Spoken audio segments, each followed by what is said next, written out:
네, 매주 목요일에는 진짜 뉴스킹으로 여러분들 찾아뵙고 있습니다. 오늘도 어김없이 김준일 평론가 그리고 김정민 변호사님 나오셨습니다. 어서 오십시오. 네, 안녕하세요. 네.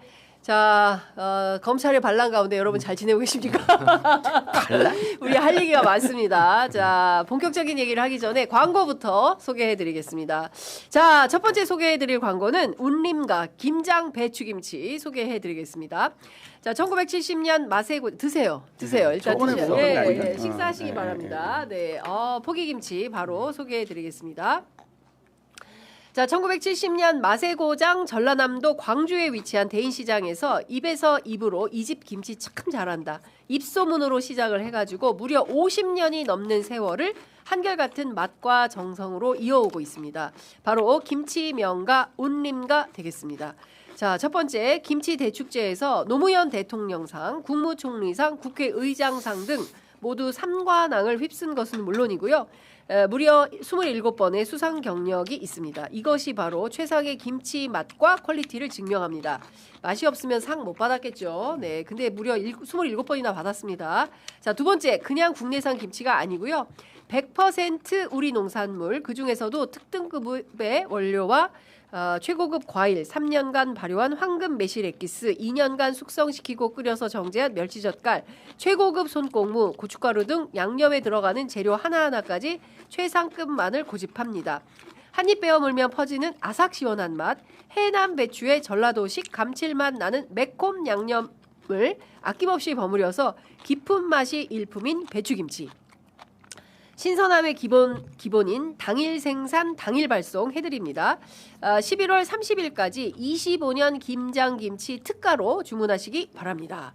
자, 유튜브 더보기창 그리고 고정 댓글 링크를 클릭하시거나 네이버에 운림가를 검색해 주시면 되겠습니다. 이 배추김치 씹는 소리 때문에 못 읽겠어요. 너무 맛있어. 너무 맛있어요? 네. 야, 우리 김정민 변호사님이 너무 맛있어. 너무 맛있어. 너무 맛있어요? 와, 다행이다. 제가 이제 거짓말 잘 못하거든요. 원래 네. 잘 못하거든요. 그래서 거짓말 싫어해, 김정민. 싫어해. 네. 그래서 아는 대로 다 얘기해. 50년 울림가 이거는 제가 직접 본 건 아니잖아요. 네. 그러니까 제가 어쨌든 믿고 먹지만은 그 얘기 안 하겠는데 내가 한 1년 먹은 것 같은데 1년 동안 한결같아. 그거는 내가 보증할 수 있어, 진짜. 50년은 모르겠는데 한 1년 먹었어, 진짜. 1년 먹었어. 맞네. 1년 진짜 동안 그러네. 한결같아. 1년간 먹었네. 고맙다, 김준일. 1년이나 먹어주고. 아니, 맛이 없으면은 내가 장윤선을 욕하면서 먹지. 와, 오늘 또 맛없는 거 갖고 가져왔다. 또 가져왔다. 네. 뭐 맛있어. 맛있어요. 김정민 변호사님 식사 다 하셨네. 네. 식사 다 하셨어. 아무튼 우리나라에 태어난 게 두 가지가 참 축복이라고 생각하는데 한글이 있고 김치가 있다. 네. 야, 예술이다. 정말 평론이. 여기 김치 못 먹고 외국인들 어떻게 사나 그런 생각이 많이 아니, 지금 들죠. 생각해 보면요.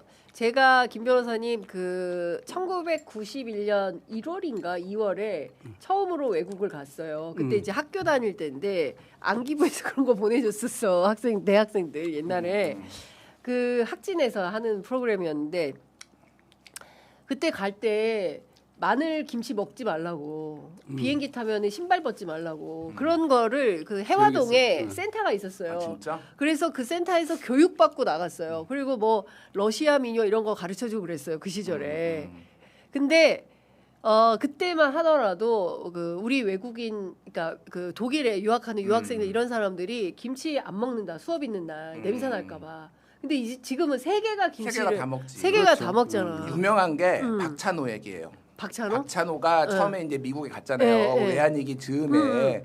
근데 라커룸에서 인종차별을 엄청 당한 거야. 네. 야, 너 마늘 냄새나. 너 맞아. 김치 먹고 그러니까 이제 막 어. 오면 우리는 모르는데 네, 난다 이거야. 그래서 박찬호가 열받아가지고 네. 김치를 끊고 치즈만 먹었대. 그러니까 그거는 진짜 인종차별이 못된 건데 어쨌든 박찬호가 그렇게 이제 팀에 융화되기 위해서 또 노력도 해서 갑자기 혀도 꼬부라지고 제가 LA에 있을 이러면서 그렇게 됐구나. 근데 이제 전 세계가 다 먹어요. 그럼요. 김치는 이미. 캐대요. 그럼. 난리 났는데. 김밥 김치 지금 난리 그렇습니다. 났어요. 예. 스시 옛날에 시시라 그랬어 김밥을. 근데 이제는 다 김밥이라고 정확하게 하고 김밥. 예. 트레이더스조에서 파는 그 냉동 김밥을 많이 먹는데요. 오. 그래서 야 그 냉동 김밥이 무슨 무슨 맛이 맛이냐. 있어. 한국에 와서 그렇지. 방금 말아준 김밥을 먹어야지. 먹어라. 아 그러니까. 진짜 안타깝다. 김치에 대해서 한 말씀만 네. 드리면 이게 우리나라 전통은 백김치였잖아요. 아 그랬나요? 그렇죠. 고춧가루가 들어오기 전에. 어. 그 이제 임진왜란 때 들어왔다는 거예요, 고춧가루가. 고려 때 들어온 거 아니었어요? 그러니까 이게 이제 확실하게 퍼진 거는 임난을 전후해서 네, 이제 네. 김치가 이런 형태로 네. 바뀌었다는 거거든요. 저는 그러니까 백김치였어요. 사실은 이제 그 굉장히 역사적 고통의 시간에 가장 찬란한 이 음식 문화는 그날 그때 싹튼 거거든요. 어쩌면 참 우리나라 역사를 잘 표현하고 있는 것이기도 하다. 네. 정말 뭐 저는 그 개인적으로 김치를 워낙 좋아하기 때문에 이제 어려서부터 가난해서 그런지 그랬더니 뭐 미소가 번져. 소년의 미소가. 김치가 뭐 주식이었고 저기였고 이렇게 잘 담궈진 김치를 보면 정말 한없이 행복하죠. 예. 네. 아니 김 변호사님이 법조인인 줄 알았더니 문청이시네. 찬란한 문화. 막 저기. 이러면서 순박한 순박하네. 옛날. 옛날 사람. 저기 뭐야. 신청해. 먹자, 빨리. 빨리 후식 들어가자. 후식 들어가자. 자 타임쿡에서 준비한 제주 황금향을 소개합니다. 아 왔어요. 겨울이 왔어요. 황금향의 계절이 왔습니다. 자 오늘은 올해 첫 수확한 제주 특산물 황금향을 소개합니다. 향이 확 바뀌었어. 와, 장난 아니야 지금. 장난 아니야. 와 스튜디오의 향이 와 한라봉과 천혜향을 교배한 황금향. 노지 생산 수확 시기가 10월 말에서 12월이래요. 바로 지금이 제철입니다. 황금향을 맛봐야 하는 시기가 왔습니다, 여러분. 네. 수십 년간 노지에서 조생귤과 만감류 농사를 고집해온 제주 희순애구나. 작년에도 오셨던 분들. 제주 희순애 가족과 함께 준비했습니다. 풍부한 일조량과 제주 해풍이 빚어낸 황금향. 한 입 꽉 깨물면 과즙이 팡팡팡 터지는 제주 황금향입니다. 입안 가득 퍼지는 달콤함과 상큼함에 놀라실 겁니다. 갓 수확한 황금향, 제주 산지 직배송, 신맛이 강할 경우 하루 이틀 정도 상온에서 후숙하신 후에 냉장 보관해서 드시면 당도가 더욱 높아진다고 합니다. 이제는 고객분들께서 황금향 검증할 일만 남았습니다. 바로 지금 아니면 맛볼 수 없는 황금향 강력 추천합니다. 그리고 타임쿡이 보증하겠습니다. 자, 가격 말씀드릴게요. 제주 황금향 3kg 중과입니다. 13개에서 17개 들어있는데요. 29,900원. 그리고 5kg 중과고요. 21개에서 30개 정도 들어있습니다. 45,000원이고요. 선물용 포장 박스로 안전하게 무료 배송됩니다. 주문은 네이버에서 타임쿡 검색하시거나 또는 0262648819, 0262648819로 전화 주시기 바랍니다. 할인 팁이 있습니다. 타임쿡 스토어에서 알림받기 하시면 즉시 사용하실 수 있는 1,000원 할인 쿠폰을 제공해 드립니다. 꼭 알림 받으시고 1,000원 할인도 받으시기 바랍니다. 엄청 크네. 엄청 커요. 아니 진짜 네. 제가 솔직히 와, 엄청 크다. 일단 되게 크네. 종류가 많잖아요. 이게 중과예요? 중과라고 하기엔 대과 같은데. 아니 제가 그래서 무슨 천혜향, 황금향 뭐 종류 이런 거 많잖아. 좋아하잖아. 귤 좋아하잖아. 네, 근데 구분은 못해. 그냥 먹어. 구분은 못해. 구분은 네. 못하는데 먹는다. 이게 향이 엄청 쉬어가지고 쫙 퍼졌잖아요 지금이. 예. 그런데 엄청 달아요. 장난 아니야. 그래. 그리고 껍질이 되게 얇아요. 얇으네. 되게 얇아요. 보통 이거 되게 두꺼운 거 오렌지 그러니까, 같이 막 맞아. 두꺼운 것도 두꺼운데. 있거든요. 근데 껍질이 얇아가지고 이게 맛있거든요. 껍질이 얇은 게 예. 기가 막히고 진짜 엄청 달아요. 예. 먹어봤어, 어때요? 이거? 예. 난 안 먹어봤죠 지금. 한 쪽만 먹어봐. 아유 아니야. 잡숴. 한 쪽만 먹어. 아유, 먹어봐봐. 잡숴. 빨리 잡숴. 너무 맛있다니까. 괜찮아. 나중에 먹게. 가장 맛있는 반찬과 가장 맛있는 음식이네. 예. 뭐 진짜 환상의 조합이네. 네. 알겠습니다. 자, 지금 요 광고 상품들 빼주시면 저희가 바로 얘기를 해보도록 하겠습니다. 어쨌든 지금 네. 알겠습니다. 김치도 개혁하자. 이거 무슨 얘기인지 김치도 모르겠네. 개혁해야죠. 김치도 새로. 제가 요즘 욕을 엄청 먹고 있는데. 그러네. 김준일 비호감 왜 이러는 거야? 뭐 잘 뒤에 좀 설명 좀 하겠지만은, 네. 그러니까 이제 항소 포기 관련해서 제가 좀 비판적으로 얘기를 했거든요. 그래서 뭐 이제 목구녕으로 밥이 넘어가냐부터 해가지고 안 넘어갑니다, 여러분. 그런데 다 이유가 있고 뭐 그건 뒤에 좀 설명을 할게요. 비판적으로 얘기할 건 비판적으로 얘기해야죠. 네. 자, 노미님께서 저도 점심으로 오또기 김치볶음밥 컵 종종 사가는데 동료들이 냄새 좋다고 합니다. 아, 노미님은 뉴욕에 사시는 분인데 저희들한테 수보제도 자주 진짜? 써주시고 아주 훌륭한 분이신데 점심으로 김치볶음밥 컵이 있나 봐요. 컵밥이 그거를 종종 싸가는데 동료들이 냄새 좋다고 한다고 맛있게 옛날하고 진짜 많이 바뀌었다라는 생각이 좀 들고요. 아까 오늘 수능이잖아요. 그래서 썸데이님께서 스포츠에 써주셨어요. 수능생 화이팅. 장 기자님 아니요. 지금 7시 입실 시키고 온 고3 학부모입니다. 아이고 온 우주의 기운으로 시험 잘 보길 기원합니다. 화이팅 하셨어요. 근데 여기는 진짜 우리 이거 좀 싸줘야 되는 거 아니야? 우주의 근데 기운으로? 불행하게도 여기는 수능을 경험한 사람이 한 명도 없어 지금. 나 학력고사 세대야. 학력고사 세대. 그러네. 예. 수능을 본 적이 없네. 예. 근데 제가 보기에는 엄마들이 더 긴장을 하더라고요. 엄청 수능 때 긴장하죠. 엄마들이 더 그리고 특히 첫대의 첫 번째 수능 재수했을 때 모르겠지만 너무 긴장을 해서 엄마들이 밤새 잠도 못 자고 뭐 그땐 종교 다 믿어. 절도 가고 교회도 가고 성당도 가고 막 어머님들 진짜 고생 많이 하셨고요. 지금 아이들 시험 잘 보고 있을 겁니다. 제가 제 친구들이 딱 지금 수험생이거나 대학생이고 그래요. 그래서 지금 제 친구들 중에서는 한 명은 삼수, 한 명은 재수 오늘 시험 보러 가고 막 이런 애들 막 천지거든요. 애들이. 아이고야. 그래서 지금 다 난리 났습니다. 지금 막 다들 기도하고. 그렇죠. 오늘 수능이 역대 최고예요. 55만. 왜냐면 황금돼지 2007년생들. 황금돼지가 그때 애를 엄청 많이 많았어요. 낳았어. 무속인가 그것도? 무속인가? 여하튼 모든 학생들 응원하겠습니다. 그 김 변호사님 자제분 혹시 수험생 아니에요? 이제 원래는 올해 봐야 되는데 저기 한번 자퇴를 해가지고 그리고 이제 첫째, 둘째는 수능을 2번씩 봤죠. 근데 저는 4번 우리 애들이 4번을 수능을 봤는데 참 고마웠던 게 뭐냐면 우리 둘째가 2번의 수능 동안에 점심을 아주 맛있게 잘 먹었어요. 나는 그 의연함이 그 긴장하면서도 긴장이 될 텐데 밥을 아주 잘 먹고 다음에도 맛있는 거 싸주세요라고 애기 엄마한테 그러니까 애기 엄마가 가서 아유 고생했지 하고 갔는데 애는 아주 태연하게 엄마 잘 먹고 점심 너무 맛있었어요 이런 거예요. 그래서 제가 이제 나이가 이쯤 돼 보니까 이런 게 있더라고요.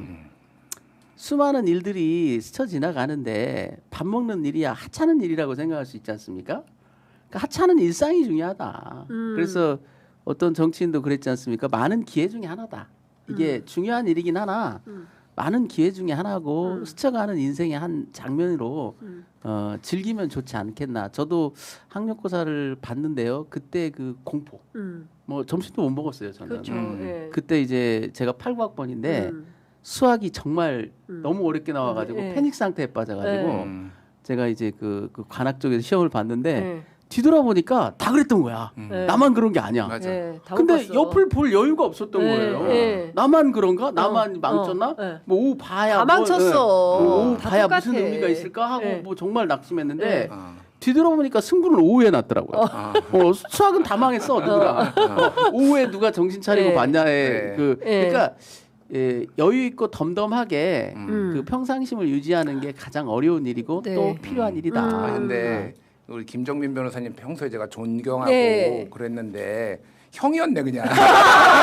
생각보다 별로 차이가 안 났네. 형이네. 워낙 무게감이 있으셔가지고 저보다 한 10년 이상 형인 줄 알았더니 아니야. 그냥 형 팔구야. 학교 같이 다녔네. 자, 다이어트 하마님께서 셋째 수능 시험장에 들여보내고 왔습니다. 우리 딸 화이팅! 이제 엄마 독립 만세입니다. 엄마 독립. 애들 어쨌든 수능 끝나면 그때부터는 엄마들이 여행 가자. 이렇게 되거든요. 그래서 진짜 엄마들도 고생 진짜 많이 하셨고요. 시험 다 잘 보고 모두가 원하는 대학에 다 합격하기를 기원하겠습니다. 뭐 수능 굳이 이번에 안 보더라도 다음에 볼 수도 있고요. 꼭 대학이 다는 아닐 수 있어요. 그리고 그밖에 또 다른 선택을 하는 친구들도 얼마든지 전문가로서 자기 역량 충분히 발휘할 수 있고 그렇게 그런 세상 만들어야 된다고 생각합니다. 자, 본격적으로 얘기를 해보겠습니다. 박성재 전 법무부 장관 오늘 다시 구속영장 심사를 합니다. 자, 오늘 어떻게 될까요? 어떻게 전망하십니까? 근데 진짜 모르겠어요. 저 하도 틀려가지고 이거 고성영장 내가 보기에는 그냥 다 발부된 사유가 천지빛깔인데 네. 안 되는 경우가 많아요. 저는 조태용 국정원장 발부된 것도 보고 이게 조태용이 됐는데 어떻게 박성재는 안 되지? 사실 그거부터 그렇지, 머리가 들었어요. 맞아요. 그러니까 조태용 전 국정원장의 증거 인멸 우려가 있다라고 판사가 본 거잖아요. 네. 근데 현직도 아니고 사실 전직이잖아요. 아니, 저는 뭐 구속이 되는 게 맞다라고 보는데, 네. 그러니까 국정원법 위반이에요. 이게 그러니까 내란이 아니라 이게 그 특검에서 본 거는 뭐냐면은. 국회에 고지할 의무가 있었어요.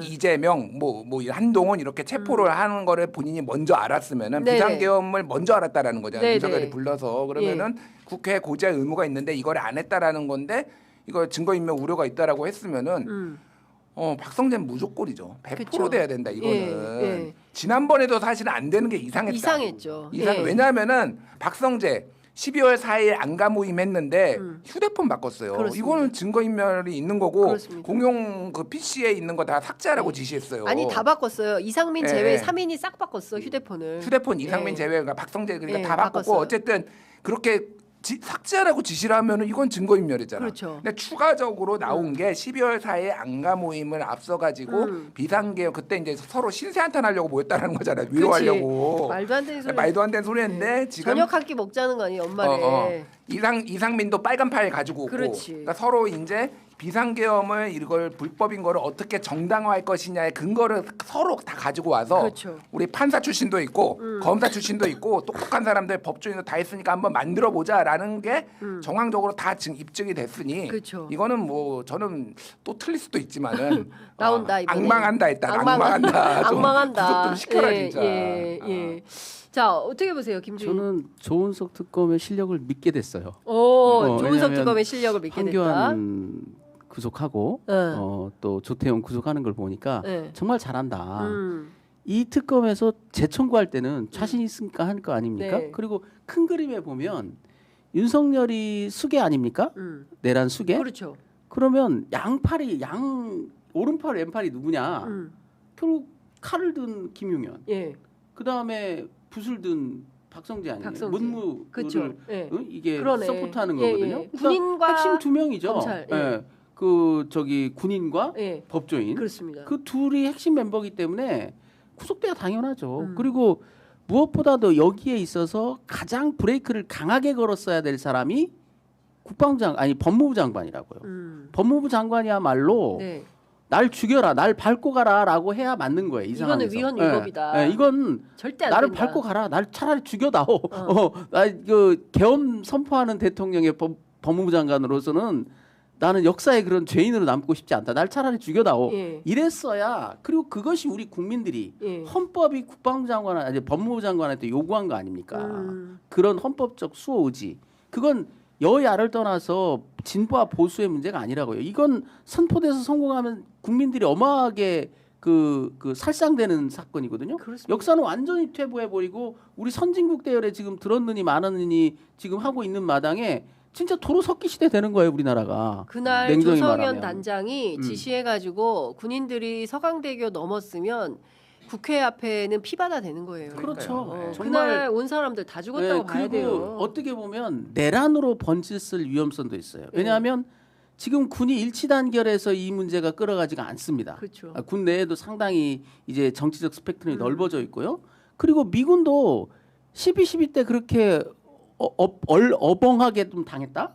이때 굉장히 그거에 대한 반성이 많았거든요. 그렇죠. 이게 외국의 정치 문제에 개입하지 않는다는 이유로 미명하에 네. 그 쿠데타를 용인했다가 엄청난 반미 감정이 국민들 사이에 그렇죠. 싹 떴고 생겼잖아요. 굉장히 어려움이 많았거든요. 미국도. 네. 그렇기 때문에 이번에는 진압한다라는 계획을 짰다라는 거예요. 그래서 실제로 평택에서 출발한 그러니까 이게- 그날 그거를 그 정보를 들은 김용남 의원이 그 얘기를 했어요. 그거 확인 좀 해보라고 저한테. 예. 그리고 만약에 평택에서 출발했다. 미군이 진압을 안 했다 하더라도 우리가 또 바쳐야 되는 조공이 늘어나는 거예요. 그렇게 되면. 결국 이 쿠데타를 통해서 정권이 잡은 자들은 어떻게 하겠습니까? 미국의 환심을 사기 위해서 또 국익을 다 포기하고 줘야 돼요. 그럼 미국은 앉아서 진압할 거냐, 용인해 줄 거냐를 가지고 저울 지나면서 자기들 이속만 챙기겠죠. 그렇습니다. 항상 그래 왔으니까 그걸 욕할 것도 아니에요. 네. 외국은 당연히 그렇게 하겠죠. 그러니까 그런 우리한테는 정말 역사에서 가장 위험했던 시기 아니었느냐. 이런 상황이 번져진 거를 알면서도 이들은 웃으면서 거기서 웃으면서 무슨 문건이나 검토하고 있고 네. 뭐 뒷주머니에 넣고 네. 이런 행동들을 했다는 사람들은 싸그리다 네. 구속해서 엄벌에 쳐야 돼요. 네. 싸그리다 구속해서 엄벌에 처해야 된다. 그래야 역사를 바로 잡을 수 있다. 근데 지금 그 조은석 특검이 수사를 아주 꼼꼼하게 잘한 것 같아요. 그래서 보면 지금까지 언론에 나온 걸 종합을 해보면 그 검사 파견 합수부에 검사 파견하지 못하도록 되어 있는데 검사 파견 검토하라고 시켰죠.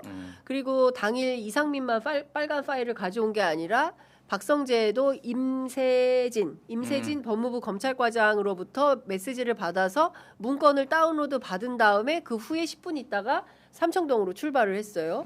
그러면은 저는 이 세 명의 이제 휴대폰 바꾼 아저씨들 있잖아요. 네? 그 김주현, 그 다음에 그 이완규. 예, 이 두 사람에 대해서도 추가 수사가 필요하다. 박성재뿐만 아니라. 이 사람들은 오래 전부터 윤과 사적인 네트워크가 있었던 거죠. 그렇죠. 자기는 윤의 친구야, 윤의 신복이야. 그거 외에는 없었던 사람들이에요. 자기가 법무부 장관이다, 국가 공무원이다. 그걸 떠나서 국가 공무원이다. 이런 인식이 전혀 없고 또 그 양반이 대통령 될 때 나도 따라서 이렇게 했으니까 또 이 양반이 세상을 뒤엎으면 또 나한테도 좋은 기회가 있겠지.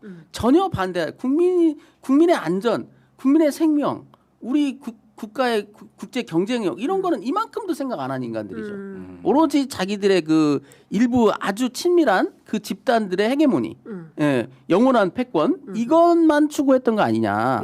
여기에 대해서는 정말 눈물이 쏙 나오게 그 후손들에게도 뼈아픈 이 교훈을 줘야 돼요. 그렇습니다.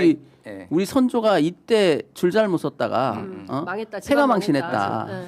그러니까 이 내란 수사가 이제 윤석열은 이미 재판을 받고 있고 네. 사실은 군인들은 어쨌든 아직도 뭐 내란에 협력한 사람들이 있지만 그거는 이제 정부에서 너는 속아내야 될 부분이고 지금 대부분 수사를 받고 이제 재판을 받고 있고. 네. 근데 지금 핵심적으로 안 됐던 게 하나는 국무회의, 하나는 국무회의와 좀 겹치지만 안가회동 이거거든요. 네. 그러니까 수사가 지금 저는 막바지에 들어가. 이거 안가회동은 무조건 진상을 규명해야 되고 그 약한 고리가 저는 박성재라고 봤어요. 네. 그러니까 그 전에 그렇게 얘기를 했고 박성재가 구속이 되면은 말씀하신 대로 이제 이완규하고 김주현 민정수석. 네. 예, 이 사람이 이제 사실은 김건희 집사였죠. 민정집사 예, 예. 다 해결했던 거기까지 이제 수사가 제대로 되면은 대략적으로 이제 시간도 이제 타임라인도 대략 끝나지 않을까 이게. 그리고 네. 나머지 부분은 이제 뭐 정부에서 만드는 헌법 존중 뭐 TF라든지 이런 데서 이제 해야 되지 않을까 그렇게 네. 봐요. 예. 뭐 시간이 우리가 27분이라서 빠르게 가야 되는데 일단은 다른 건 좀 차치하고 윤석열 내란 수계 지난 수요일에 해병특검에서 조사받았잖아요. 네. 혹시 뭐 들으신 얘기 있으십니까? 그때 이제 뭐 네. 들리는 말이 두 가지 버전이었는데 하나는 화를 냈고 법 집행을 잘하라고 화를 냈다라는 버전이 하나 있고 자기는 뭐 이 사건에 대한 언급은 안 하고 네. 왜 수색 작전 중에 희생자가 났느냐 재발 방지 뭐 하라 이렇게 얘기했다고 두 가지 네. 버전이 들려오고 있는데요. 특히 이제 자기가 이 사단장 이첩하는 문제에 대해서 언급을 안 했다. 저는 굉장히 비겁하고 또 쫄았다. 왜냐하면 윤이 쫄았다. 사실은 저는 제일 그쪽의 논리 중에 탄탄한 논리가 아무리 화를 내고 뭘 했어도 대통령의 지시는 적법한 법 집행을 하라는 직권 발동의 촉구였다. 그 이후에 장관이 그 직권남용을 하거나 뭐 그렇게 과도하게 막 개입하거나 이런 걸 내가 지시한 게 아니지 않냐. 네. 내가 봤을 때 사단장 좀 그런데 잘 판단해 보시오. 핵심은 그거였다. 네. 그리고 나는 그 이후에 거기에 대해서 잘 돌아가는지만 알았지. 그렇게 내부에서 난리가 났는지 내가 보고를 받은 것도 아니고 내가 어떻게 아느냐. 대통령이 그렇게 한가한 자리냐. 이렇게 나올 줄 알았는데 쫄은 게 뭐냐면 첫째, 괜히 그렇게 얘기했다가 안 해도 될 말 해가지고 엮이지 않을까. 또 하나는 뭐냐면 8월 2일 이후에 벌어졌던 일을 자기도 알거든요. 자기가 또 그 다음에 어떤 짓을 했는지. 그렇죠. 지금 오늘 굉장히 중요한 조사가 하나 특검에서 진행되고 있습니다. 지금요? 네. 그 차관이 8월 2일 날 주관했던 회의에 갔던 네. 기획관리관 기획관리. 그분이 오늘 들어가서 진술을 해요. 그런데 제가 이제 네트워크를 가동해서 알아본 네. 바로는 굉장히 중요한 진술이 적어도 2가지 이상 나오고 있어요. 뭡니까? 그래서 이 단독인데 뭡니까? 거의 이제 이종섭이 7월 31일 날 전화 왔을 때도 거의 쌍욕 수준의 얘기가 있었다고 하잖아요. 네. 8월 2일 날 신범철 차관도 거의 예. 쌍욕 수준의 얘기를 들었다. 저기 그리고 그 윤한테. 네. 그리고 그 멘트는 굉장히 정확해요. 그 얘기. 제가 차마 아직은 이제 수사 중이기 때문에 네. 말씀을 못 드리는데 네. 나중에 공개되면 알 겁니다. 정말 리얼해요. 욕이 네, 그 욕이. 쌍욕이. 네, 그러니까 신범 죄송합니다, 여러분. 신범철 차관에게 대통령 윤석열이라는 자가 했다는 그 쌍욕이 네, 쌍욕이 너무 리얼하다. 진짜 쌍스럽다.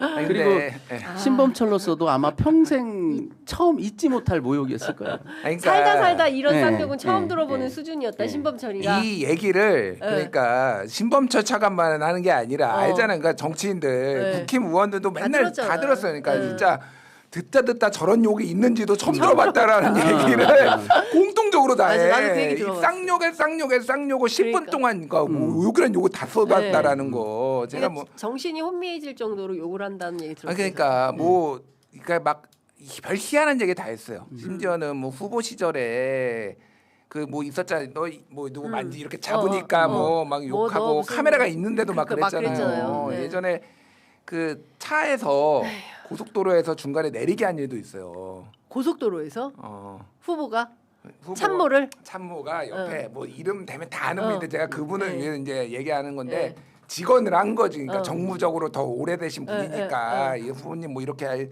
야 내려. 그래가지고 고속도로에서 그러니까 한가운데 아니 갓길에 냈겠지. 갓길에. 뭐 내가 그 어떻게 해 그거를. 근데 고속도로에 떨구고 가버렸다는 거야 윤석열이. 국힘 선수한테 들은 거예요. 그러니까. 진짜 제정신이 아니다. 그거 어떻게 그 사람 고속도로에 버스 정류장에 세워줘야지. 뭐 굉장히 윤석열과 가까운 분들이 한 평가가 있어요. 성렬이는 지 쪼대로 해. 이게 이 표현 아실지 모르겠는데 쪼대로 한다라는 게 지 하고 싶은 대로 한다. 기분대로 한다. 뭐 이런 기본이 안 돼 있는. 진짜 나 이런 사람한테 나라를 맡겼으니 진짜. 김여정이 옳았어. 인간 그 자체가 싫다. 김여정이 옳았네. 예? 아유 이런 인간을 대통령이라고 뽑아놨으니 그 쌍욕이 어떤 수준인지 오늘 내일 나오겠네요. 곧 나오겠죠. 예, 오후에 나오는 거 아니에요? 모르겠어요. 아무튼 김 변호사 그게 미리 좀 알려주세요. 애청자들이 얼마나 굉장히- 궁금하시겠습니까? 굉장히 충격적이고 굉장히 충격적인 굉장히 욕설이에요. 충격적이다.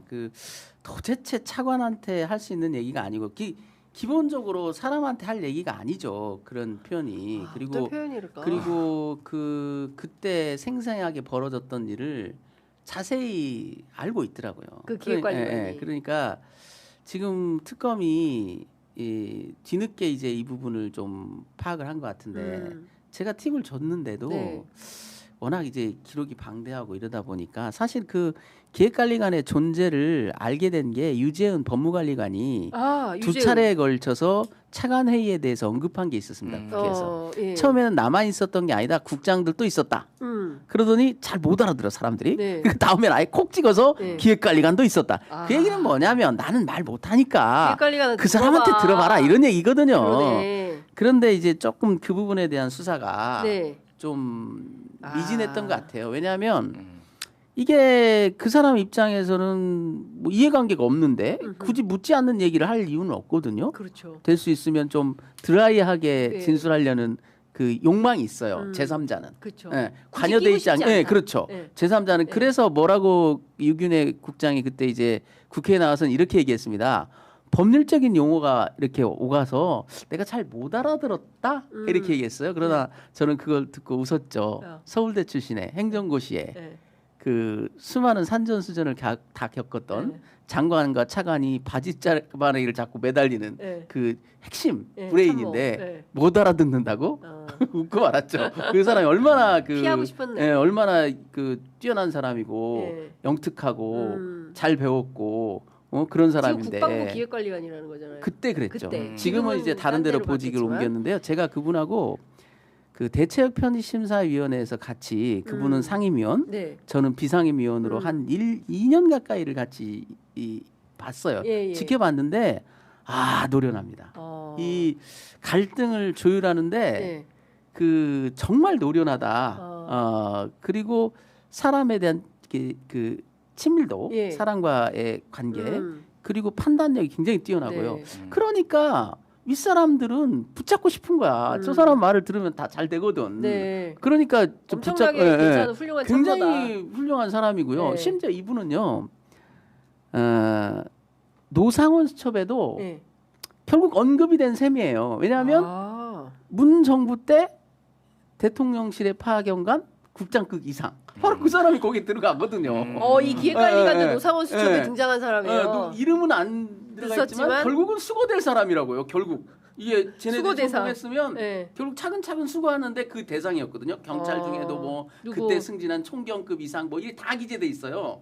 거기에 들어가 있었던 사람이에요. 그러니까 이제 어찌 보면 그 피해갈 수 없는 이거는 자기가 그 목격자, 관망자의 이치에 있을 수 없는 사건이 돼버린 거죠. 이제 와서는. 그래서 이제는 자기도 진실을 말할 수밖에 없다라고 네. 판단하신 것 같아요. 그래서 알겠습니다. 오늘이 상당히 변곡점이다. 최희병 특검팀 수사의 궁금하다. 변곡점이다. 네. 제일 궁금한 거는 신범철한테 했던 쌍욕이 뭔지 제일 궁금하다. 뭔지. 예. 놈은 아닙니다. 놈은 아니다. 그 정도라면 충분히 뭐 할 수 있는 얘기고 네. 그 정도라면 뭐 점잖은 얘기다. 네. 그러니까 상당히 도가 지나친 네. 우리가 아니, 근데 참- 좀 점잖은 사람들은 차마 쓰지 않는 욕이에요. 그런 세상에. 예. 근데 그랬을 것 같아요. 예, 그러고도 남을 사람 솔직히 같아. 놀랍지는 놀랍지는 않아. 예, 하도 그 얘기를 많이 들어서 근데 이제 놀랍지는 않아. 그게 굉장히 법적으로 의미가 있는 게 뭐냐면 제가 저기 이종석 국방장관의 대리인하고 토론한 적이 있었는데요. 그때 저쪽은 그렇게 해요. 똑같은 말을 화를 낸다고 그래서 그게 범죄가 되냐 이거예요. 그래서 내가 그랬죠. 조용하고 온화한 목소리라도 이런 일로 사단장을 처벌하면 되나 이렇게 말씀하셨냐 할 때 말 못하겠대. 그 다음에 제가 그랬죠. 그게 톤이 어떠느냐가 법적으로 넌센스는 아니다. 톤이 너무 세면 그쪽에 지위도 있고 톤도 너무 세면 상대방은 여지가 없는 거다. 선택의 그치. 여지가. 네. 그렇게 할 수밖에 없고 다른 선택지는 없다고 생각한다. 그게 바로 직권남용을 구성하는 핵심적인 요소가 될 수 있다. 네. 더 나아가서는 협박까지도 될 수 있다. 네. 대통령의 지위가 있기 네. 때문에 네. 법적으로 의미 있다. 제가 그랬거든요. 알겠습니다. 자, 노만석 얘기를 비롯해서 이제는 검찰 반란군을 진압하러 가야 됩니다. 우리가 제가 어제 이제 취재를 상당히 했어요. 궁금해.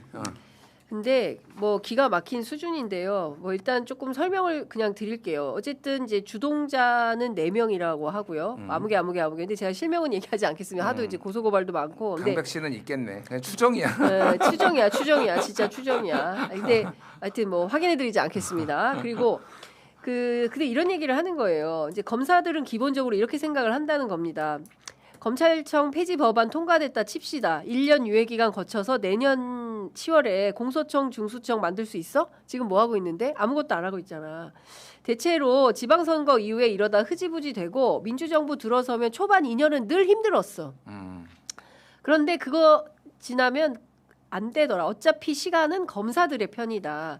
검사 없애? 좋아. 앞으로 우리 공소관이야. 공소관. 그런데 정보조직법 다시 보니까 검사 그대로 있던데? 그러니까 우리 검사 맞는 거 아니야? 이렇게 어설프게 해서 무슨 검찰 개혁을 한다는 거야. 게다가 여기서 이분은 이재명 대통령 얘기하는 겁니다. 재판까지 있어서 우리 입장에선 더 빨리 보낼 수 있어. 그리고 검사들 입장에서 보면 민주당 너무 무능해. 노무현 대통령 그리 보내고 문재인 대통령 지금 재판 중인데 이재명이 검사들이 보기가 어렵게 보이겠어요? 쉽게 보이겠어요? 그리고 우리는 20년 이상 검찰에 있습니다. 정치인들 5분 뒤면 가실 분이고 5년 뒤면 가실 분이고 4년 뒤에 또 가실 분이고 5분 만에 보내겠다는 5년. 그리고 우리 입장에서는 또 새로 오시는 분도 모셔야 되는 입장이다. 그렇기 때문에 수사는 우리가 계속해. 왜? 보안 수사권 있잖아. 보안 수사권 주면 우리 다 할 수 있어. 우리 등 하나만으로도 우리 다 했어. 우리 그렇게 유능한 검찰이야. 그런데 보안 수사권 주면 우리가 못할 것 같니? 거의 이런 거 입장이에요. 자, 그리고 검사들이 보기에 솔직히 민주당 만만해. 네, 만만해 보여. 왜냐? 검찰개혁 상당히 나이브하고 아무런 위기감이 없다. 민주당 정부의 이재명 정부의 검찰개혁 블루프린트가 뭐예요? 저한테 물어봅니다. 저 잘 모르겠어요.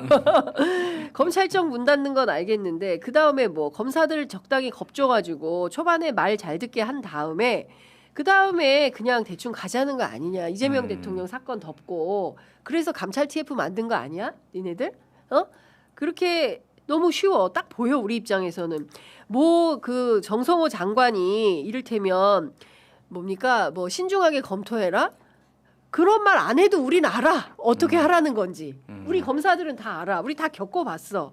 그렇기 때문에 이미 다 알아. 그리고 지금 뭐 수사 기소 분리한다. 뭐 공소청, 중수청 난리 치지만 중수청 100% 공수처 돼. 그러면 야 기능 미비한데 이거 놔둘 거야? 합쳐. 100% 합친다. 그럼 어떻게 되는 거냐? 검찰 가는 거야 도로. 우리가 이거 모를 것 같아? 다 알아 우리는. 그리고 자 보십시오. 봉욱 수석 오기 전에 누구였습니까? 오광수. 그리고 그다음에 검찰총장 대행 노만석, 정진수. 이분들이 지난 여름에 한 일을 우리 검사들은 다 알아. 김학의 사건 때 봉욱한 일 우리 다 알잖아. 그런데 국민주권 정부 민정수석에 앉혔어. 그러면 이 검사들은 어떤 시그널로 이해하냐? 우리 니네랑 친하게 지내고 싶어. 적당히 하자. 이렇게 이해한다는 겁니다. 이거 검사들 얘기예요. 현직 검사. 자, 그래서 나오는 얘기가 어떻게 되냐? 지금 검찰개혁 안 하면 미안하지만 이재명 피고인 큰일 날 텐데 너무 불쌍하다. 좀 잘 좀 해보시라고 얘기하세요. 좀 잘 좀 하세요. 왜 이렇게 합니까? 이렇게 얘기합니다. 이재명 정부 초반에 이재명 대통령 사건에 가담 안 한 검사가 없어가지고 인사에 상당한 애를 먹은 걸로 알고 있다. 앞으로도 그럴 거다. 쭉쭉 얘기합니다. 뭐 제가 다 얘기를 할 수 없을 지경인데 핵심은 지방선거 본다 이거예요. 지방선거까지 이렇게 하다가 지방선거 끝나면 돌아간다. 검찰이 시간은 검찰 편이다. 어떻게 생각하십니까? 그게 시간은 검찰 편이다. 최근의 역사만 뒤돌아 봅시다. 시간이 검찰 편이었나요? 아니었죠. 그러니까 처방을 하려면 진단부터 정확히 해야 되는데 이 문제를 정치적 문제로만 해석하니까 그렇게 오판을 하는 거예요. 이게 왜 이렇게 됐는지 깊게 연유를 봐야 된다니까요. 저도 법대 들어갈 때 검사하려고 왔어요. 한동안 검찰주의자였습니다. 그런데 지금은 생각이 전혀 바뀌었고요. 그게 굉장히 낡은 사고라니까요. 지금 이게 검찰의 존재 이유는 아주 똑똑한 행정관이 절대 거악, 절대 권력자의 치부를 단죄할 수 있다라는 전제하에 있는 거거든요. 근데 국민들이 경험한 걸 보세요. 자, 김건희 앞에 그 귀여운 강아지 아니었습니까? 핸드폰 뺏기고 조사하고.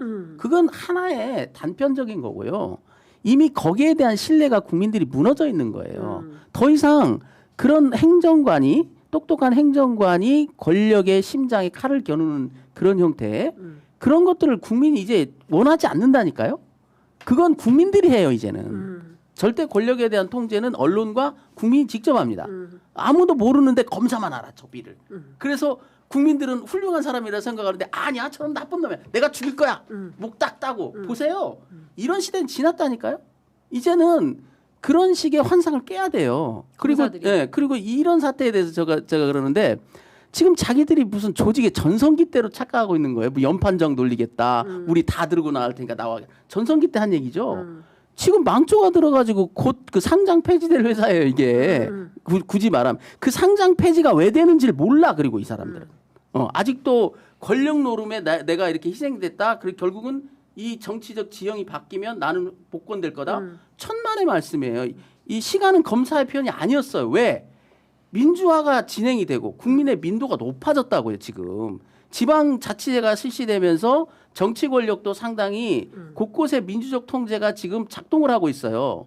그런 식의 암행어사가 이몽룡식의 암행어사가 이제 우리는 필요하지 않다니까요. 그리고 자기들이 보여왔던 게 이몽룡이었냐 변학도였느냐 한번 뒤돌아보라고요. 물론 모든 것들을 다 틀어보면 이몽룡이 더 많았는지도 몰라요. 그걸 데이터를 뽑아본 것도 아니고 그러나 국민들이 개략적으로 인식하는 것은 뭐였느냐? 결국은 정치 권력화 됐지 않느냐? 오히려 이 이 수사권이 정치 권력화되는 것은 차라리 수사권이 없는 만 못한 거예요. 왜냐하면 민주주의에 반하는 거란 말이에요. 정치적 선택은 국민 주권에 따라서 국민들이 하는 겁니다. 어떤 일개 검사가 사실은 국민들을 속고 있습니다. 저런 나쁜 놈이에요. 죽여야 되겠다. 이런 마인드를 이제 버려야 돼요. 네. 정말 안타까운 것은 뒤돌아보는 시간이 필요하다. 이미 늦었다고 저는 봐요. 이미 그것도 늦었어요. 이미 그런 대안을 지금 만든다고 해서 뭐가 달라질 것도 없어. 왜냐하면 이미 검찰이라는 것은 김건희한테 가서 아양 뗄 때 국민들 머릿속에 검찰이라는 두 글자가 없어졌다니까요. 네. 그게 중요한 거예요. 그래서 저는 이번 사태에 대해서도 좀 우습다. 왜냐하면 아직도 시대 파악을 못하고 전성기 때 자기들이 했던 짓거리를 또 해보겠다는 얘기거든요. 그렇죠. 절대 시간은 검찰 편이 아닙니다. 네. 왜냐하면 역사의 흐름이 그렇게 가진 않아요 지금. 그걸 오판하고 있어요. 그렇죠. 오늘 새벽에 또 이런 입장도 왔어요. 이 정부가 정말 검찰이 필요 없으니 없애려고 하는 것이 아니라면 정권 초기가 이제 지나가고 있으니 검찰 전체를 타겟으로 불이익을 가하는 방법은 이젠 지양을 하고 세밀하게 우군을 만들어가야 남은 이 정부의 기간을 잘 운영할 것 같습니다. 그러니까 그런 생각. 우군이다. 뭐 적군이다. 그런 개념이 아니라니까요. 국민의 시각으로 보라고요. 이 검찰 개혁이 힘을 받는 이유는 뭐냐면 민주당 혼자 한다고 되는 게 아니에요. 맞아요. 국민들이 느낀 게 있다고요. 조국 사태에서 느꼈죠. 여러 가지 사태를 통해서 느낀 게 뭐냐면 너희들 왜 나의 주권에 대해서 덤비냐? 너희들 뭔데? 정치는 내가 해. 지도자 선택은 내가 해. 너희들 그 본연의 연문화 충실해. 그래서 조이대 때문에 빡친 거잖아요. 그래, 국민들이. 그게 국민들의 그 핵심적인 그렇습니다. 그 아젠다라고요. 예. 그걸 이해를 못하고 여전히 단꿈에 빠져가지고 어. 결국은 지네들이 날 못 죽일 텐데 뭐 그럼 우리는 도로 살아나? 그쵸. 그렇다고 국민들이 한번 꼬나본 그 의심의 눈초리로 본 그 시각이 바뀌나요? 이 정부 안 되면 또 다음 정부에 또 똑같은 아젠다 또 나옵니다. 근데 중요한 것은 2,300명 검사 가운데 소위 검난을 일으킨 핵심 주동자는 4명이라는 것이고 다 토탈리 하면 36명이래요. 그래서 이 36명이 그러니까 웩도독인 거죠. 막 흔들고 있는 거예요. 근데 자 보십시오. 36명이 막 그런 안에서 주장을 해도 언론이 받아서 대서특필하지 않으면 국민의힘 같은 야당이 나서서 막 그렇게 행동 조직으로 나서지 않으면 검사들 그렇게 못 합니다. 그런데 이게 삼각동맹이에요. 정치 검찰, 보수 언론, 지금 보수 언론도 아닌 것 같아. 법조 기자단으로 하겠습니다. 미안합니다. 법조 기자단 이게 진보 보수가 없더만 신문 쫙 펼쳐놓고 보니까 똑같아요. 기사 논조가 그러니까 주는 대로 그냥 쓰는 예, 거예요. 그렇게 해도 왜 힘을 못 받냐? 국민들이 별 관심을 안 갖는다니까. 이미 그러니까. 평가가 끝났다니까요. 그랬대요. 국민들의 검찰에 대한 평가는 이미 끝나버렸어요. 시험 끝났다고. 시험지 나왔다고. 꽈락이라고. 이정주 재시험 기자, 기회도 없다고. 이정주 기자 친구가 그랬대. 노만석이 누구야? 김건희 또 다른 남자. 야, 그 정도로 관심이 없어요. 근데 제가 오늘 재밌는 것은 중앙일보하고 동아일보 이 정도 되면 막 대서특필 해야 되거든요. 사설도 안 썼더라고. 안 돼요. 네. 그게 왜냐하면 프레임에 거? 이 문제에 왜냐하면- 대해서 이 세게 문제에 보도를 안 대해서? 했어요. 야, 자 이게 그냥 사진만 네, 세게 쓰고 이걸 그냥 강조해도 딴거 썼죠. 오만석 사태 얘기. 강조해도 바로 나온 반발이 뭐냐면 그러면 김건희한테는 너희들이 어땠냐? 그렇지. 네, 그다음에 윤석열 그 즉시한 건 왜 안 했냐? 그렇지. 항상 선택적이야. 정의라고 부르짖었는데 국민들이 인식하기에는 정의가 아니야. 자기들이 원하는 걸 하겠다라는 이 억지밖에 안 들려요. 네. 이미 그것이 오랫동안 국민들 머릿속에 각인돼 있기 때문에 국민 대다수가 그쪽에 힘을 실어주지 않습니다. 네. 그러니까 백날 나가서 프랭카드 걸고 해봐야 그 집안은 망했다니까요. 상장 폐지 곧 된다니까요. 네. 이제 그런 꿈을 버리고 오히려 개개의 법조인들은 제가 검사들도 존경하죠. 다 개인적으로는. 그런데 한번 뒤돌아보라. 우리 시대에 안 맞는 조직 문화, 네. 권한, 집중된 권한 이게 핵심적인 문제고 그것을 분산시키겠다는 것이 국민적 의지인 것이지 네. 그것을 민주당이 좀 수행을 하고 있는 것뿐이지 명령자는 국민이라니까요. 그러니까. 그걸 잘 모르고 지금 그런 이것만 지나가면 또 지들이 나를 어떡할 거야. 우군으로 만들지 왜 적군으로 만들어. 그런 정쟁의 논리. 예. 야합과 이런 것들 이거는 공직사회에 있을 수 있는 그 포션이 아니라고요 이제. 그래서 본연의 임무로. 그래서 제가 이런 말씀을 드리는데 무거운 짐 내려놓으시고 그냥 쉬세요. 이제 영면으로 들어갈 겁니다. 검찰이 옛날 같은 그런 식의 무소불위의 권력을 휘두르는 그걸로 그건 이 윤석열을 극적으로 윤석열이 피나레를 찍었는데 그걸로 최저점으로 간 거예요. 최고점으로 갔다 바로 최저점으로 간 거예요. 네. 이 특이한 일이죠. 우리 역사 항상 그랬어요. 극적이었고 그건 뭐냐면 그 원동력이 국민의 주권의식, 민주적인 그 소양 이것 때문에 벌어지는 전혀 일어날 수 없는 일이 우리나라 역사에 일어난 이유는 바로 국민의 의지였다고요. 그걸 검찰이 꿰뚫어 보지 못하고 이걸 정쟁으로만 보고 내가 잘하고 있는데 나를 괴롭히는 거지 너희들. 이런 변호사님 기가 막힌 정말 댓글창에 이제 김준일 말 좀 시키라고. 그러니까 김준일 말 좀 저는 시키라고. 김정민 변호사님 의견에 대부분 다 동의해요. 근데 한 20분 얘기하셨으니까 5분은 얘기하게 좀 기회를 주시면 감사하겠다는 말씀드리고 아까 전에 이제 윤석열 쌍욕에 놀랍지 않다 이렇게 얘기했잖아요. 맞아요. 그 우리 취재 편의점의 편의점주가 취재한 내용 하나도 놀랍지 않습니다. 그러니까 제가 아니 왜냐면은 제가 만나본 검사들이 굉장히 많은 검사들이 있어요. 진짜 일 열심히 하는 검사. 뭐 지난번에 했더면 이문정하고도 좀 뭐 친구고 뭐 이러면 뭐 여러 검사들이 있는데 이 검사들이 딱 있어요. 그러니까 세상이 다 검찰 중심으로 돌아가고 그러니까 이런 표현은 예전에 꽤 오래전인데. 정치인들 어차피 교도소 담장 걷는 애들 아니야? 그치.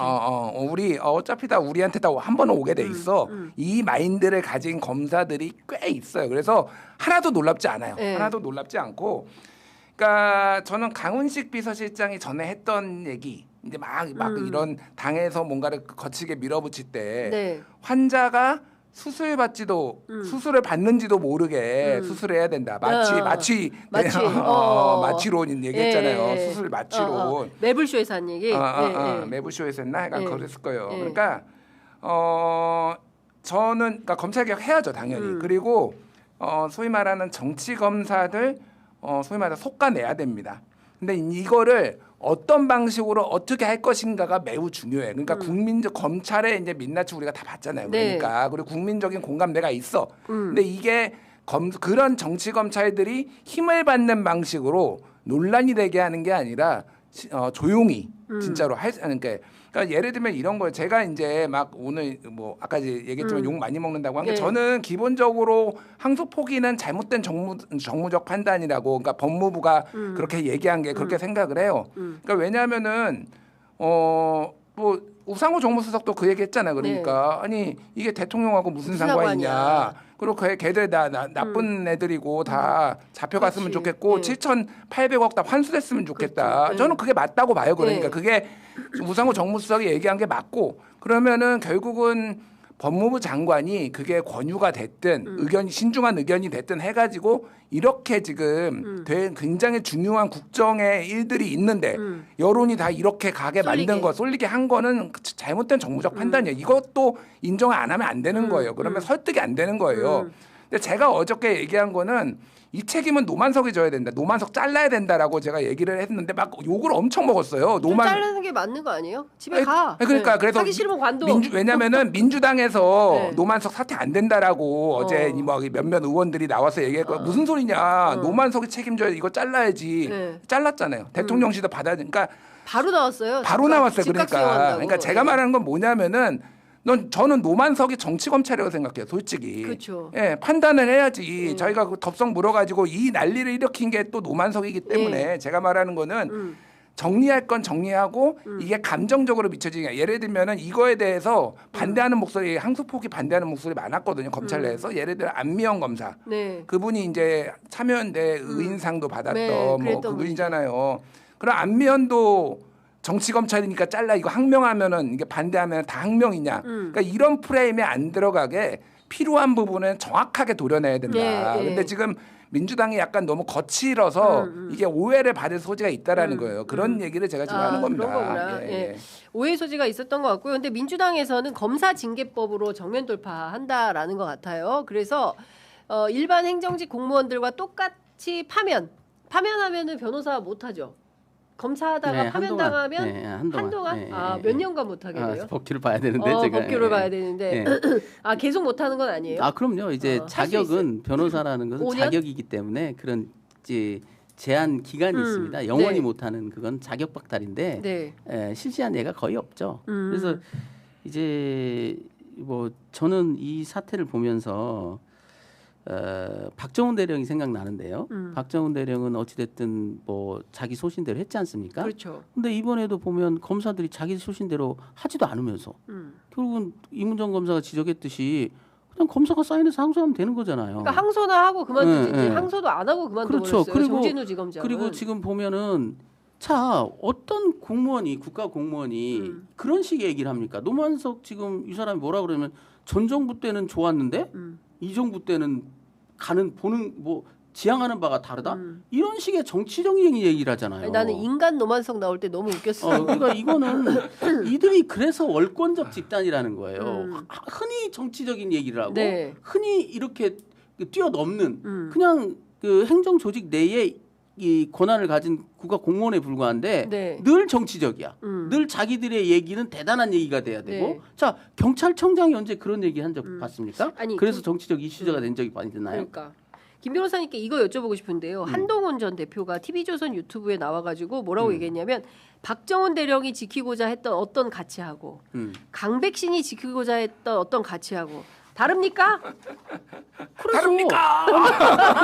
그래서 행동으로 옮겨야죠. 그렇다면 책임지고 행동으로 달라. 강백신과 박정훈은 그럼요. 다르다고요. 당연하죠. 예. 그리고 어디다 비교를 해? 그 뭐 그런 얘기가 나올 줄 알았어요. 네, 나올 줄 박정훈 알았어요. 대령에 또 기대 가지고 물론 한동훈 대표가 뭐 박정훈 대령에 대해서 일부 한때 우호적인 표현이 있었지만 네. 지금 와서 자기들이 갖다 쓸 일은 아니죠. 그렇습니다. 얼마나 국민의힘에서 그 조롱을 했습니까? 박정훈 대령을 뭐 정치권 뭐 좌파에 휘둘렸다 돌아와라 정훈이요 뭐 이런 말도 안 되는 그러니까 이 사람들이 너무 염치가 없고 창피를 모른다. 네. 그리고 이 사태는 항소 포기 여부에 대해서 항소가 필요하냐 어쩌냐에 대해서 정무적 판단도 있고 법적 판단도 있는데 결국 아무도 책임지지 않으려고 했던 것이 핵심일 수도 있어요.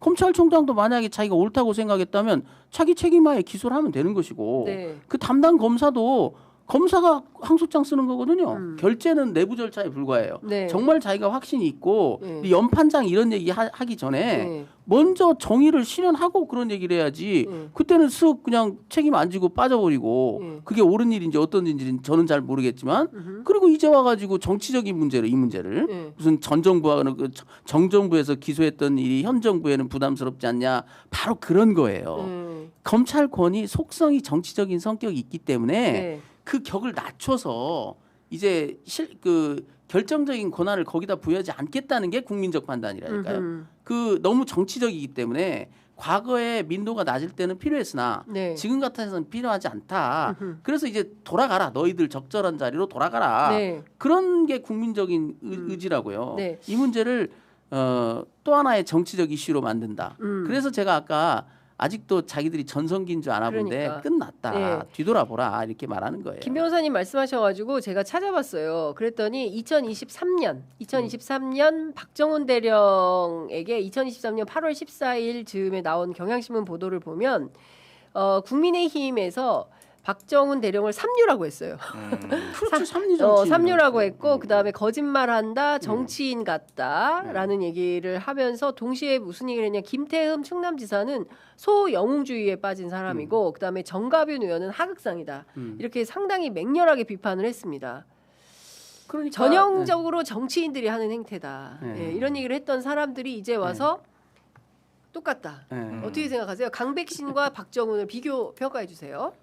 그러니까 박정훈 그 예전에 한동훈 대표가 본인이 여당 대표 되면은 작년이네 6월에 최상병 특검 발의하겠다라고 당 대표 선거 공약으로 하기는 했어요. 네. 그런데 막상 최상병 사건이 막 진행될 때 비대위원장 때냐 법무부 장관 때는 사실은 특별히 입장을 내거나 예. 이거를 하지는 않았습니다. 예. 그래서 그때도 선택적인 침묵 아니냐 뭐 이런 얘기들이 있었어요. 그래서 특히 이제 박정훈 대령은 어쨌든 한 생명이 사망을 했고 그거에 대해서 이제 진실을 밝히기 위해 했다가 이제 항명이 그렇죠. 된 거잖아요. 예. 강백 씨는 기본적으로 지금 여러 의혹들이 있습니다. 강백신 검사는 모해 위증 교사, 그렇습니다. 뭐 아직 확정된 건 아니에요. 예. 확정된 건 아니지만 그게 쉽게 얘기를 하면은 유동규가 이제 구속에서 풀려나고 근데 유동규를 붙잡아다가 이제 그거를 기록도 안 남기고 네. 여러 가지 이제 이 사건을 일부 조금 뭐 이제 이재명 대표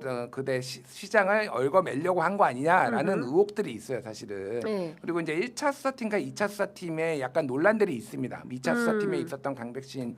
그래서 네. 이거를 직접적으로 비교하는 거는 제가 보기에는 어불성설이다. 그런 생각이 그렇습니다. 들기는 해요. 예. 근데 갑자기 한동훈 대표는 무슨 그 박대령 관련해서 최혜병 특검법 낸다고 하고 끝내 안 했어요. 그죠? 그게 안 했지, 그래. 유영해야 네. 됐어. 그래서 윤석열한테 찍혀서 잘못됐으면 총 맞고 죽을 뻔했죠. 그러니까요. 그러니까 그 개중에서는 그나마 나은 거는 있는데 솔직히 좀 많이 비겁했죠, 솔직히. 네. 용기가 없었다. 자, 건진법사 얘기 좀 해보겠습니다. 건진법사 전성배 씨가 재판장에서 김건희 씨를 향해 이렇게 말합니다. 좀 진실되게 말했으면 좋겠다. 김건희 전문가 김준일 빨리 아니, 얘기해 주세요. 누가 누구한테 진실을 얘기해? 아, 진짜 이 사람들 손절각이다. 근데 예. 각자 도생인 것 같는데 네. 검찰 수사가 시작된 다음에 이제 김건희가 전성배한테 건진한테 전화를 해가지고 네. 부정청탁은 받은 사람은 죄가 되지 않고 전달한 사람만 죄가 되니 예. 다른 사람들이 다치니 전달하지 않은 걸로 하자. 안 받은 걸로 하자. 안 받은 걸로 해. 예. 안 받은 걸로 하자라는 거를 한 건데 예. 뭐 건지는 뭐 본인이 의로운 사람은 전혀 아니지만 본인이 살기 위해 이미 돌려받은 거입니다. 이제 제출을 했잖아요. 네. 뭐 2판 4판이지 제출까지 했는데 그러니까 이제 김건희가 이런 짓까지 한 나쁜 X예요라고 이제 검찰 특검에다 이제 얘기를 네. 한 것이고 재판에서 네, 예. 그러니까 김건희가 이제 뭐 발끈한 건데 이게 또 왜 중요하냐면은 김건희 보석. 어제 보석 신문했잖아. 보석 신문했죠. 그러면서 예. 아 이거 발찌도 차고 제가 뭐 하라는 전자발집 하고 하라는 거 다 할게요. 핸드폰도 안 갖고 가고 뭐 증거 인멸 회유 이게 딱 나온 거야. 증거인멸 회유. 보석 네. 나가려고 하는데 심지어는 김건희가 그 얘기 변호인이 그 얘기까지 했다라는 네. 거잖아요. 최근에 특검이 언론 플레이하고 있다. 맞아. 나 누구 외도하는 거 불륜 외도하는 뭐 것처럼 그러니까. 이렇게 밝혀 보시지 진실을. 뭔 얘기를 한 건가? 궁금하다. 그리고 세강자 나오자마자 구토 증세와 어지럼증을 호소하며 재판정을 빠져나갔어요. 김건희 씨는 저도 어지럽습니다. 지금. 네. 그러니까 지금 다 떠나서 그 김건희 씨가 이런 농간을 부리는데 나가서 뭐 할지 다 알지 않습니까? 그렇죠. 네. 저는 참 믿을 수가 없는데요. 좀 간악해. 솔직히 말하면. 네, 대통령 부인이라는 사람이 그렇게 덥죽넙죽 물건을 받아대요? 샤넬백을 받고 이게 국민적으로 봤을 때 네. 도대체 이해가 될 수 있습니까? 그러니까. 그다음에 뭐 김기현 대표도 부인이 뭘 줬다는 거 아니에요? 백을 싼 뭐 거다고 로저비비에 지금 와가지고 100만 얘기하는데 원짜리밖에 안 된다. 저는 본 적도 없고 사회적 이례적 선물. 그러니까 이런 사람들의 이 정도 윤리관을 갖고 있는 사람들인데 뭘 기대하겠습니까 그 사람한테? 그러니까요. 예. 이 김건희 씨한테 저는 기대한다는 자체가 웃기는 얘기예요. 그 대통령 부인이라는 그 지위를 이용해서 기껏 한다는 듯이 백이나 받고 앉았고 이런 사람한테 그러니까. 뭘 기대해요? 네. 도대체 기대할 게 그리고 뭐 있어요? 한 가지 새로운 사실이 재판정에서 나왔는데요. 김건희 씨가 받기를 꺼려했던 것은 샤넬 가방이 아니라 천수삼 농축차였다고. 예, 그래서 나중에 보니까 통일교 선물 가운데 인삼을 별로 안 좋아한대요. 그래서 인삼을 꺼린 거고 전성배가 이렇게 얘기했다고 합니다. 핸드백을 꺼려할 이유가 없지 않냐. 신발도 다 신어보고 그분 핸드백에 명품 스크래치. 수집광인 거 다 아는데. 다 아는데 뭔 소리야. 이렇게. 김기현 부인이 오죽하면 알아서 네, 그렇게 그러니까. 로저 비비에인지 뭔지 그 그렇습니다. 로저 비비에 네. 그 홈페이지에는 187만 원 이렇게 적혀 있어. 그래 100만 원이 아니야. 아, 100만 원대. 그러니까 기사 200만 이렇게 쓰지. 원이야. 200만 원이네. 사실상 200만 원이네. 아니 99만 9천 원이 10만 그래. 원대예요, 그게. 맞아. 그러네. 100만 원이지. 맞다. 그러니까 그거를 계속 아이, 100만 원, 100만 원 하고 역시 있는 거야. 팩트 체크는 다르구나. 200만 원대네. 200만 원대. 200만 원대야. 검색해서 180만 원이 넘는다고 합니다. 그리고 끝으로 3분인데 2분만 얘기 더 해도 되죠? 5분만.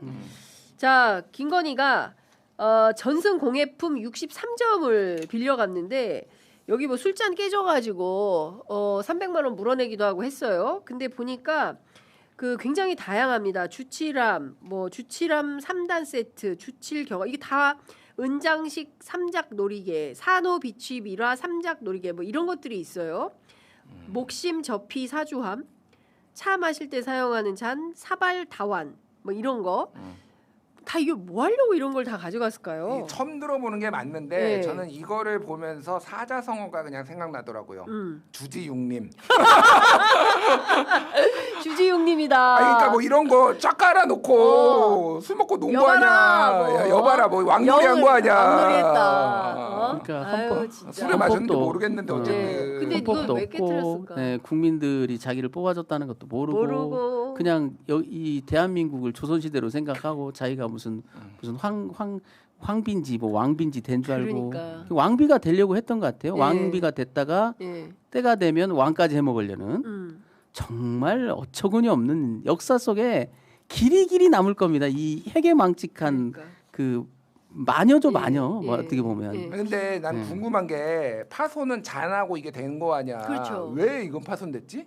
썩렬이 형이 폭탄이 돌리다가 뭐 이거 회오리 주더라도 하다가 이거 망친 건가? 술잔 돌렸다 소리 제일 파다합니다. 그 술잔을 이제 던져가지고 예. 깨트린 거 아니냐? 조선 궁궐에 들어가서 이렇게 찍은 사진 있잖아요. 네. 그걸 보면 참 이 선조들은 저 여자에 대해서 어떻게 생각할 것이며 그렇지. 매우 철하죠. 아, 정말 예. 천박하기 이를 예. 데 없는 정말 목에 가더라. 예, 예.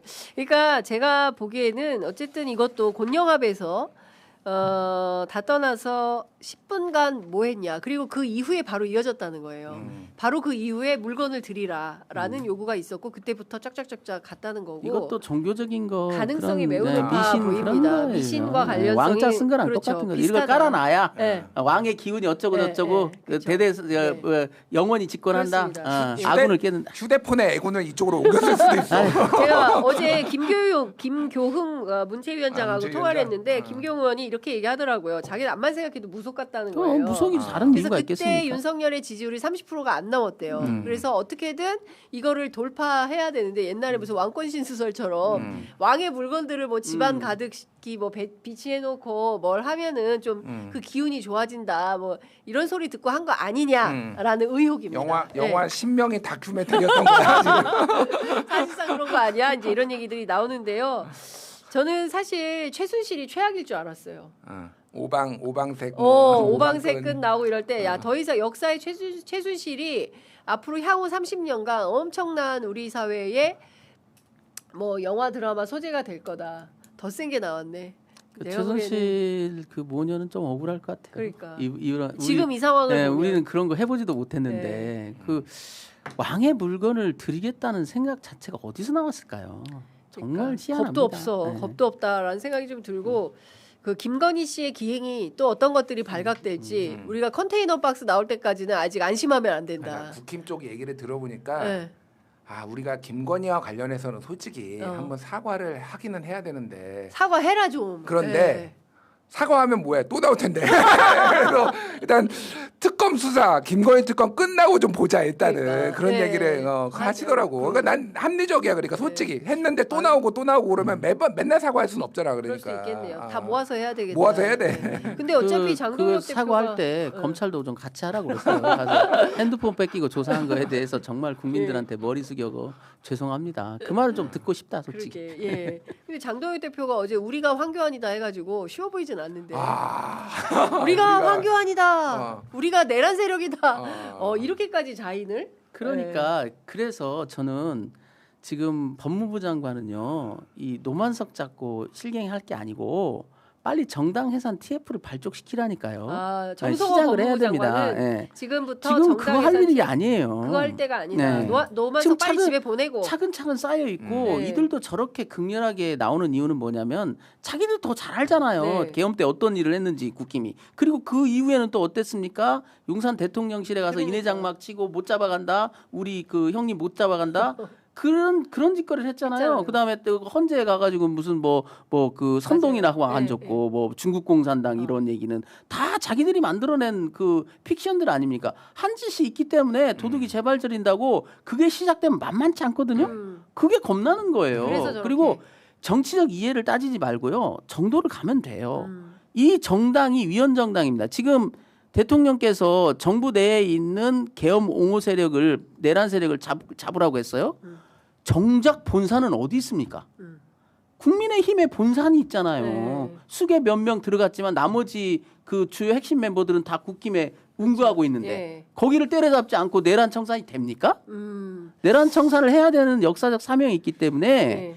법무부 장관은 먼저 정당 해산 TF 시작을 하시라고요. 네. 그러면 전문가들이 검토해 볼 거 아닙니까? 네. 이게 되는지 요건에. 그래서 되면 하면 되는 거고 전문가들이 이거 위헌 정당은 아니다 그러면 안 하면 되는 거예요. 왜 시작도 안 하고 있냐고요. 정성호 장관이 빨리 하시랍니다. 아니 저는 뭐 네. 수사 결과를 보고하는 게 네. 국민 수용성상 높다라고 저는 높다. 개인적으로 생각을 하고 예. 어저께 이제 그 우리가 황교안이다에 대한 국힘의 모 의원의 반응 네. 미친 거 아니야? 황교안은 우리 당 사람도 아닌데 왜 우리가 황교안 너나 황교안해? 장동영 너나 황교안해. 너나 황교안해. 우리 황교안 아니야. 미친 거 아니야? 광주 갔다 온 지 며칠 됐다고 우리가 황교안이다. 그러네. 이게 예. 나오냐? 오늘 그 경향신문 그 칼럼이 굉장히 눈에 띄더라고요. 예. 장동혁은 한국 정치의 버그다. 오작동 하고 있어. 오작동. 오작동. 와 정무적 감각이 네. 이 상황에서 내가 황교안이다. 그냥 황교안이랑 잘 노세요. 놀아라. 예. 예. 제가 여담으로 말씀드리면 김종필 전 총리 있잖아요. 네. 거기 캠프에 가면 김종필 씨 대통령 되는 줄 안대요. 막 이렇게 하니까 그 시각을 객관화해야 되는데 네. 자기들의 세계에서 자기 지지자들 사람만 만나고 돌아다니까 내가 황교안이다. 그럼 국민이 다 따라 볼 거야. 네. 아무도 관심 없어요. 15,000명이나 네. 모였어. 내가 지금- 황교안이야. 막 이러고 있는 지금 거예요. 황교안이 구속된 건 굉장히 중요한 또 터닝 포인트예요. 왜냐하면 당연히 범죄자입니다. 네. 그런데 그걸 정치적인 그걸 배경으로 해가지고 마치 정치 투쟁인 양 각색해냈어요. 지금 조은석 특검이 제대로 때린 거죠. 네. 이 내란죄는요 선정 선동도 처벌하는 매우 중요한 범죄라니까요.